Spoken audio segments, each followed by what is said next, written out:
Romain Bessonnet, bonjour. Bonjour. Vous êtes ici pour nous présenter votre nouveau livre. Oui. En fait, ce n'est pas véritablement mon livre, parce que 90% de ce livre, même 95% en fait, sont les écrits de Vladimir Poutine. Donc c'est lui qui est l'auteur, je dirais, véridique du texte, des textes qui sont dans ce livre. J'en suis le traducteur, et puis j'ai aussi fait des annotations, des commentaires, et j'ai ajouté des bibliographies, et puis des explications en fait pour permettre aux lecteurs français de comprendre les textes. Pourquoi on a fait ce livre?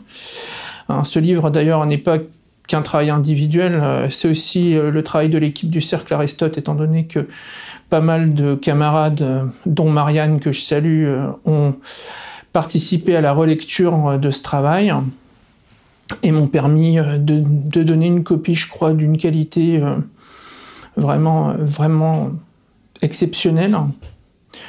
Donc ce que nous avons voulu faire dans ce livre, c'est donner la parole à Vladimir Poutine, mettre sans coupure, enfin en tout cas avec un minimum de coupure, j'ai mis quelques coupures techniques, mais avec un minimum de coupure, donner la parole à Vladimir Poutine, à sa pensée politique, non pas pour faire un récit hagiographique ou bien pour le célébrer, mais pour permettre aux militants, d'abord, patriotes, nationalistes, peu importe comment ils s'appellent, souverainistes, leur mettre à la disposition cette pensée et leur permettre, par ce fait, d'avoir des pistes pour s'approprier certains de ces concepts, s'approprier certaines de ces politiques et surtout prendre en compte cette expérience, je pense, pas unique au monde, mais qui est assez peu commune, du relèvement d'un pays qui a connu un effondrement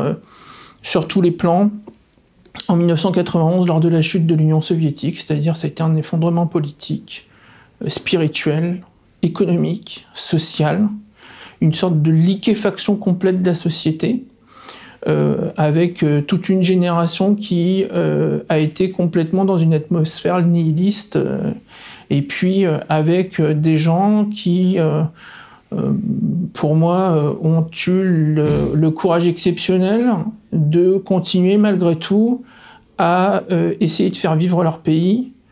Voilà, je pense. Alors, on s'écarte un peu du livre, mais je pense notamment à tous ces instituteurs, ces militaires, ces policiers qui ont continué à travailler alors qu'ils n'avaient pas de salaire, ces ouvriers qui venaient travailler à faire tourner des usines pour empêcher que des hauts fourneaux soient éteints et que l'usine ne puisse plus travailler jamais. Donc tout ça, en fait, ces gens-là ont connu une sorte d'abattement dans les années 1990. Et puis, ils ont commencé à relever la tête en 1998, et c'est là que Vladimir Poutine arrive vraiment dans le paysage national russe. Il est le produit, le réceptacle, en fait, de cette envie de vivre, de survivre et de retrouver la fierté nationale de tous ces millions de Russes qui ont porté leur pays à bout de bras pendant un peu moins d'une dizaine d'années. Et voilà, je voulais laisser Vladimir Poutine un peu raconter cette expérience au moment même où elle s'est passée. Pour moi, le texte qui m'a le plus surpris en fait dans ce regroupement de textes, c'est deux textes m'ont vraiment surpris. Le premier, c'est une entrevue télévisée de 1991, c'est-à-dire alors que l'Union soviétique n'est même pas encore éteinte, existe encore, formellement en tout cas. Et Vladimir Poutine raconte la façon dont il voit le futur de la Russie et puis la façon dont il voit le passé. Dans les personnes, à l'époque, il est adjoint au maire du maire, donc Anatoly Sobchak, maire de ce qui est encore Leningrad à l'époque. Et contrairement à son patron et aux gens qui l'entourent, lui n'est pas dans une revendication revancharde vis-à-vis des communistes. Il dit c'est notre passé, on ne doit pas l'insulter, on doit le reconnaître, on doit l'examiner de façon froide et le plus objectivement possible, alors qu'à l'époque, il était plutôt de bon ton de condamner le régime criminel qui était en train de vivre ces derniers jours. Et puis, il raconte aussi une deuxième chose, c'est que, en fait, on sent dans cette interview que on a, je dirais, les grands thèmes de la politique de Vladimir Poutine sont déjà présents. C'est-à-dire, par exemple, la nécessité qu'il y ait une classe moyenne d'entrepreneurs nombreuses pour permettre à la stabilité de l'État et des pouvoirs publics en général.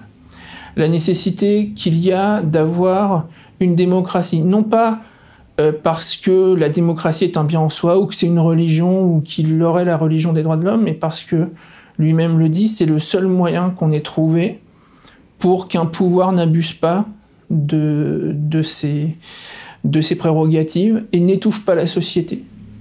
Et en fait, un État qui étouffe la société est un État qui se met en danger et qui craint, en fait, in fine, qui apporte des catastrophes. Donc, c'est ce que Vladimir Poutine dit dès cette époque-là. Donc, ce qui va à l'encontre un peu de l'image qu'on nous donne d'une sorte de dictateur crypto-communiste qui aurait rien compris à l'histoire.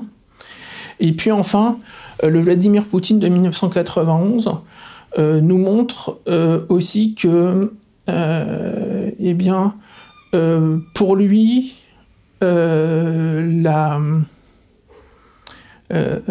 son expérience dans les services secrets n'est pas du tout une sorte de médaille qu'il nous met. Il ne se donne pas une image de super espion, contrairement à ce que certains en Occident peuvent dire. Lui, il n'a jamais pris comme ça. Il dit mon travail dans les services de renseignement, ça m'a permis d'avoir des méthodes, une rigueur, une façon d'analyser l'information, d'analyser la société, et qui m'aide à prendre des bonnes décisions.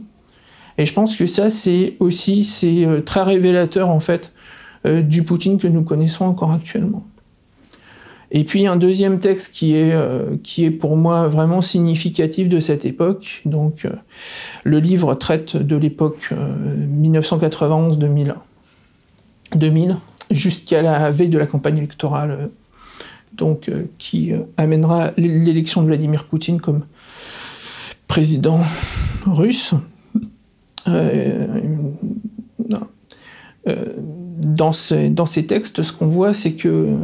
Et donc, on a un deuxième texte qui est, alors là, très très court. Comme quoi, il ne faut pas toujours faire long pour développer des grandes idées.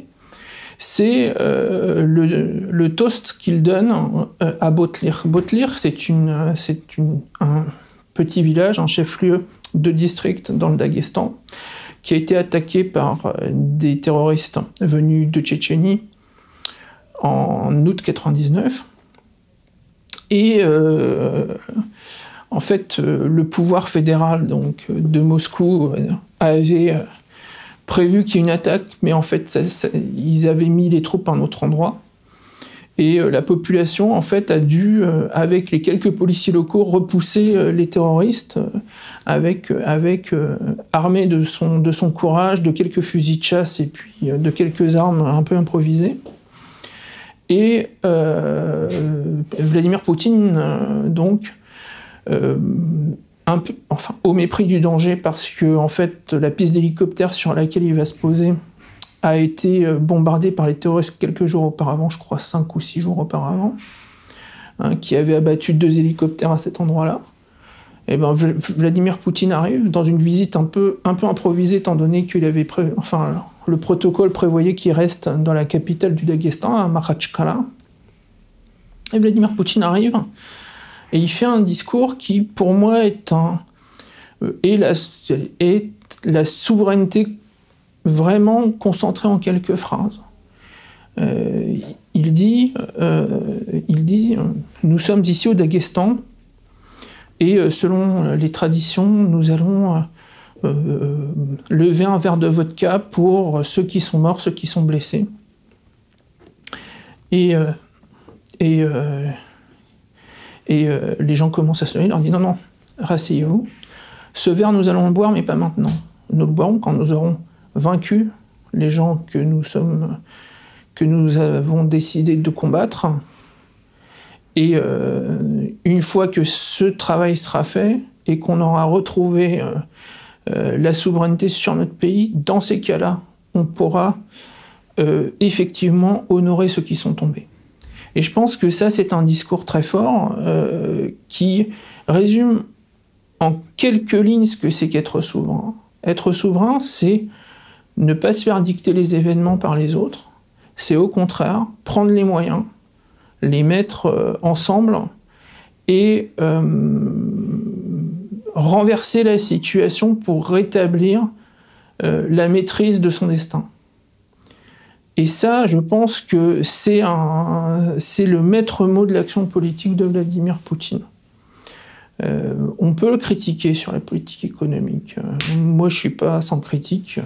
Et on est beaucoup, je pense. On peut toujours trouver des endroits où ça va pas en Russie, et il y en a beaucoup. On peut trouver des endroits où ça va aussi. Mais la grande différence qu'il y a avant et après l'arrivée de Vladimir Poutine au pouvoir, c'est que personne ne peut nier aujourd'hui que la Russie est maîtresse de son destin. Bien ou mal, avec des bons, des mauvais coups, des bonnes politiques, des mauvaises politiques. Mais en tout cas, ça, c'est incontestable. Et c'est la grande leçon, en fait, de ces propos, de cette pensée de Vladimir Poutine dans les premières années. C'est d'abord reconstruire l'État pour reconstruire la souveraineté et redonner aux Russes la maîtrise de leur destin. Et puis, il y a un deuxième thème qui, pour moi, est important et qui parcourt ces pages aussi, c'est que Vladimir Poutine n'est pas un homme du ressentiment. C'est-à-dire que, alors que son entourage, par exemple, et puis certains journalistes dans les entrevues aimeraient qu'il attaque, par exemple, son prédécesseur, Yevgeny Primakov, qui est l'un de ses adversaires potentiels à l'élection présidentielle. D'ailleurs, ce dernier renoncera à sa candidature pour appeler à voter Poutine. Eh bien, Vladimir Poutine, lui, décide de ne pas aller dans ce jeu-là. Au contraire, il va souligner les aspects positifs de l'action de son prédécesseur, notamment en matière économique, en matière de relèvement de la production, d'investissement dans les forces productives russes, de remontée de l'économie, et ne s'attribue pas tous les lauriers de la période précédente, comme certains pourraient le faire, au contraire. Et pour moi, ça, c'est quelque chose que un certain nombre d'esprits forts parfois lui reprochent. C'est-à-dire, pourquoi Vladimir Poutine a encore des libéraux autour de lui ? Pourquoi a-t-il encore des personnages pourquoi est-ce qu'ils laissent leur chance à tout un tas de personnes alors que l'on devrait les clouer au pilori? Parce que Vladimir Poutine, en fait, est quelqu'un qui pense que chaque personne doit être à sa place et que pour toute personne qui a des qualités, qui a des compétences professionnelles, on peut lui trouver une place, à une seule condition, qui est la ligne rouge qu'on voit transparaître aussi dans ses écrits, c'est la ligne rouge, c'est l'intérêt national. C'est-à-dire que à partir du moment où vous faites un acte de trahison vers le pays, où vous vous mettez dans la main de l'étranger, dans ces cas-là, c'est un casus belli. Je pense que c'est plutôt d'ailleurs ce qu'on traitera dans les années suivantes, je pense dans un volume, dans le prochain volume, pour les lecteurs qui auront aimé le premier. On prépare déjà un deuxième volume sur les premières années de présidence. Mais déjà à cette époque, on voit très bien que pour Vladimir Poutine, la question de la souveraineté, c'est pas négociable. Et il regarde les expériences étrangères. Il dit aussi qu'il y a des valeurs de ce que lui appelle les valeurs communes du monde civilisé, la liberté, par exemple, que, comment dire, lui cite la liberté d'expression, la propriété privée, et que ces valeurs universelles, effectivement, elles ont leur place dans le système politique russe, mais elles ne doivent pas avoir toute la place. Et que ces valeurs-là, elles doivent être mises au diapason, en fait, du caractère russe de l'État. Et ça, c'est très très important quand on lit, notamment l'un des textes importants qui est dans ce volume, qui est un article du 30 décembre 1999, un long article d'une trentaine de pages, qui s'appelle « La Russie à l'aube du millénaire », où Vladimir Poutine donne sa vision de ce que devrait être la Russie dans les années 2000. Et c'est très important, il fait un exercice de vue à long terme. D'ailleurs, certains critiques en 2020 ont fait le bilan des 20 ans de cet article en regardant là où ça marchait, là où ça n'a pas marché, quelles étaient les idées. Mais dans les idées, on voit très bien que il y a plusieurs idées forces dans ce relèvement russe. Tout d'abord, la première, c'est bien sûr remettre de l'ordre dans le pays. Ça, c'est évident. Lui faire recouvrer sa souveraineté et son intégrité territoriale. Donc ça, c'est la question douloureuse de la Tchétchénie qui se pose à cette époque-là. Et puis vous avez aussi une deuxième question très importante qui est la question du relèvement économique. Vladimir Poutine, d'ailleurs, n'a pas contrairement à ce que certains peuvent penser, il n'a pas une vision grandiloquente. Il ne se donne pas des objectifs inatteignables. Lui dit, à l'époque, si on a une bonne politique économique, avec 6% de croissance par an, la Russie sera au niveau du PIB de l'Espagne ou de l'Italie. C'est ce à quoi la Russie est arrivée actuellement. Donc l'objectif n'était pas inatteignable de ce point de vue-là. Et puis il dit aussi, on doit avoir une économie de marché. Vladimir Poutine d'ailleurs montre que c'est un homme qui croit en l'économie de marché. C'est pas du tout un anticapitaliste ou un crypto-soviétique, ou un néo-soviétique, comme on peut l'écrire ça et là. C'est pas le fantôme de Staline, comme le disait Fedorovski. Non, c'est quelqu'un qui croit en l'économie de marché. D'ailleurs, qui croit même au pouvoir unificateur du marché. C'est-à-dire qu'il pense que les relations économiques, en fait, sont majeures pour souder un espace, souder un territoire et souder un pays, plus que les barbelés.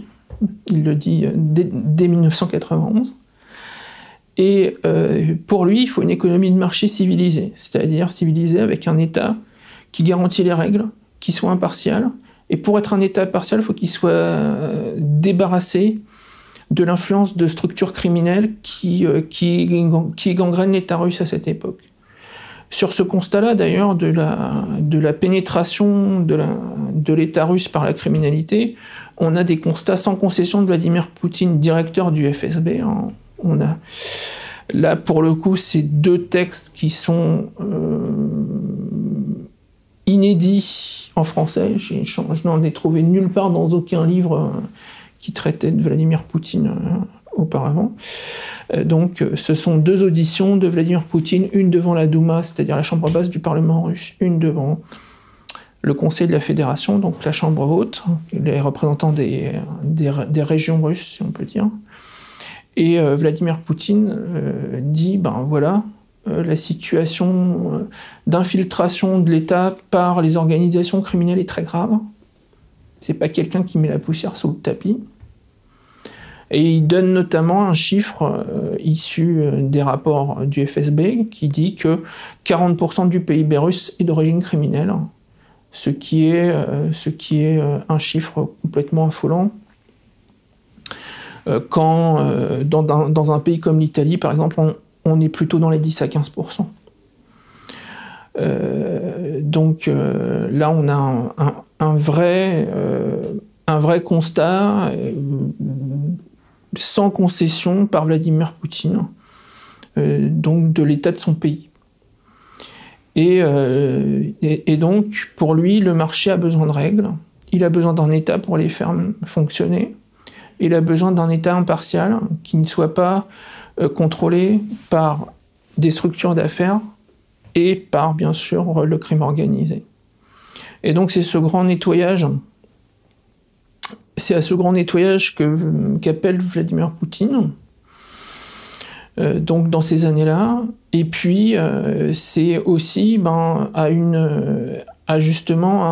ce nettoyage pour lui doit commencer par le bas, c'est-à-dire par les gouverneurs, par les députés à la Douma, qui à l'époque en fait sont pour une part financent leur campagne par des dons généreux de mafieux locaux. Et pour mettre fin à cela, pour remettre de l'ordre dans le pays, Vladimir Poutine commence par cet échelon-là. Donc, c'est vraiment... on voit le cheminement, en fait. Ces textes vont permettre aux lecteurs de voir le cheminement idéologique de Vladimir Poutine,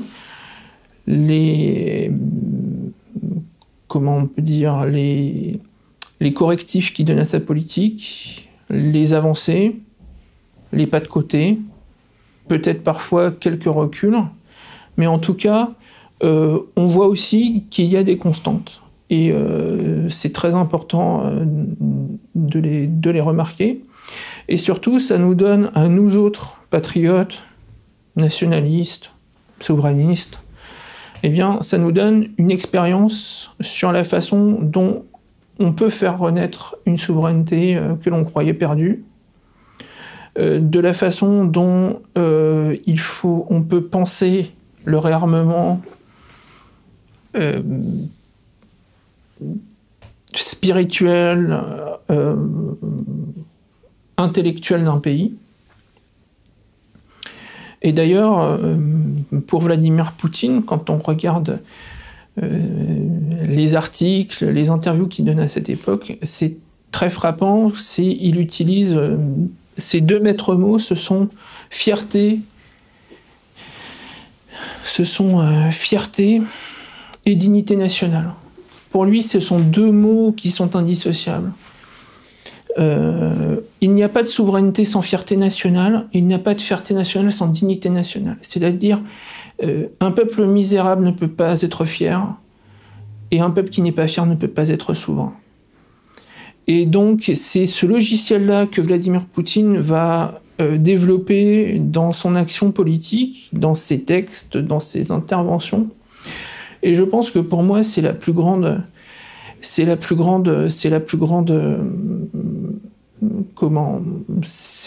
contribution, je pense, de ce livre. C'est qu'il nous permet de penser qu'il n'y a pas de... même pour les gens qui sont favorables à l'économie de marché comme les Vladimir Poutine, il n'y a pas de souveraineté nationale sans fierté nationale, et il n'y a pas de fierté nationale sans dignité nationale. Et la dignité nationale, ça passe par une politique sociale qui inclut l'ensemble du peuple dans la destinée collective. Et ça, je pense que c'est une contribution qui est majeure dans le débat intellectuel russe. Ça a été la contribution majeure de Vladimir Poutine, après qui a synthétisé beaucoup d'auteurs de cette époque. On peut pas lui attribuer, on va pas lui attribuer l'intégralité du mérite, mais en tout cas, il a eu l'intuition, la présence d'esprit, l'analyse de mettre en œuvre, en fait, de mettre en musique ces trois concepts. Dans sa pensée, son action politique. Pour le reste, le lecteur découvrira beaucoup d'autres choses.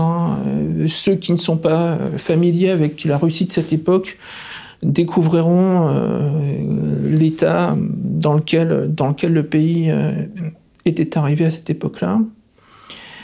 Et puis, je pense que c'est une excellente contribution à notre débat intellectuel à nous, parce que c'est la première fois qu'en langue française, on a l'intégralité de ses textes, de ses interventions, de ses écrits politiques. Et au moins, on ne peut pas, on ne peut pas m'accuser on ne peut pas nous accuser en tout cas de mettre des pièces sous le tapis ou de ne pas avoir été honnête. Je pense avoir été honnête un maximum dans les textes qu'on a choisis. Après, voilà, j'ai évité effectivement certaines déclarations un peu polémiques sans grand contenu politique. Je pense notamment à la fameuse « on va buter les terroristes jusque dans les chiottes » qui était un tout petit épisode d'une conférence de presse qui elle-même avait très peu de contenu politique. Donc vous ne le retrouverez pas là-dedans pour les amateurs de petites phrases. Bon, après, vous en aurez d'autres. Enfin, il y a des concepts pour moi et des interventions bien plus politiquement riches dans ce volume. Et puis j'espère en tout cas que nos lecteurs apprécieront le choix qui a été fait et la fidélité qu'on a mis à la traduction de la pensée de Vladimir Poutine. Je pense que on a été... on pourra nous accuser de beaucoup de choses, mais pas d'avoir été infidèle à l'esprit et au texte. Voilà. En France, on a les mémoires d'espoir et les mémoires de guerre. Est-ce que ça s'en rapproche ? Ça se rapproche plus en fait des notes, discours et messages du général de Gaulle. Il y a une façon très gaullienne. On retrouve... alors, la langue de Poutine n'est pas la langue du général de Gaulle. Les lecteurs, elle est plus, entre guillemets, j'aimerais pas dire moderne, mais oui. La langue de Poutine est une langue qui est technocratique en partie, et puis qui parfois... qui a parfois des accents littéraires, et puis qui très souvent aussi mélange donc ces deux sources, donc une langue vraiment très ciselée, très précise, avec du parler populaire. Vladimir Poutine aime bien illustrer ses entrevues, ses articles de formules, de phrasés populaires. Et donc, c'est aussi le lecteur français, alors c'est pour ça que je recours à pas mal de notes de bas de page, pourra aussi voir que la langue de Vladimir Poutine, oui. Le lecteur français. Le lecteur français donc s'apercevra pourra se rendre compte que la langue de Vladimir Poutine, en fait, c'est pas une langue technocratique d'un obscur officier du FSB, enfin du KGB, mais c'est au contraire c'est une langue qui ressemble un peu à Vladimir Poutine lui-même, c'est-à-dire que c'est en partie effectivement du langage juridique et technique. C'est en partie du langage littéraire, parce que quand on grandit à Saint-Pétersbourg, qui est la capitale russe de la culture, eh bien, bien parler le russe, un russe grammaticalement correct, sans accent, et avec une langue littéraire, c'est aussi important. Ça fait partie de l'identité de la ville. Et puis, quand on est un jeune gamin de Leningrad à l'époque, qui a grandi dans la rue et dont l'activité principale c'était de faire des parties de foot et des bagarres avec ses petits camarades dans les cours d'immeubles, et bien on utilise aussi parfois du parler populaire. Et Vladimir Poutine, il met ça en musique aussi dans sa langue. La langue de Poutine, ce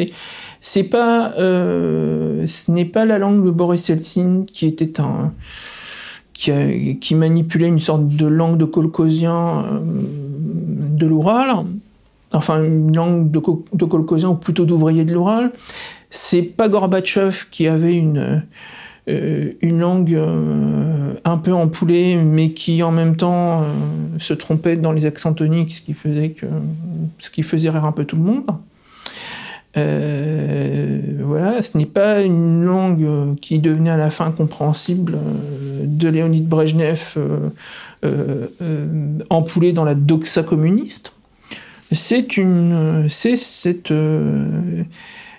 savez, j'ai beaucoup d'amis russes qui m'ont dit, quand Vladimir Poutine est arrivé au pouvoir, mais écoute, c'est le premier dirigeant que l'on a et qui parle une langue qui est correcte et deux, compréhensible. Et j'espère que dans les écrits, j'ai réussi à le faire transparaître. Voilà. Ensuite, effectivement, Vladimir Poutine n'est peut-être pas le général de Gaulle, mais en tout cas, c'est un personnage d'une envergure internationale. C'est un grand dirigeant de notre temps. Et moi, je pense que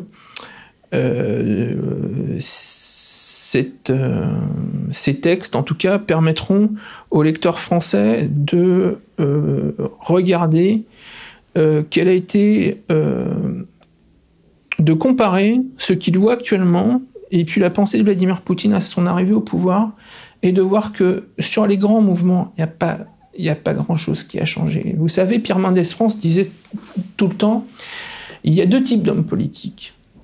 Il y a ceux qui se contredisent et ceux qui se redisent. Vladimir Poutine, comme le général de Gaulle, comme Pierre Mendès France, fait partie de ces hommes politiques qui se redisent. Voilà. Merci. Si vous souhaitez vous procurer les ouvrages mentionnés dans cette vidéo, rendez-vous dans les liens en description.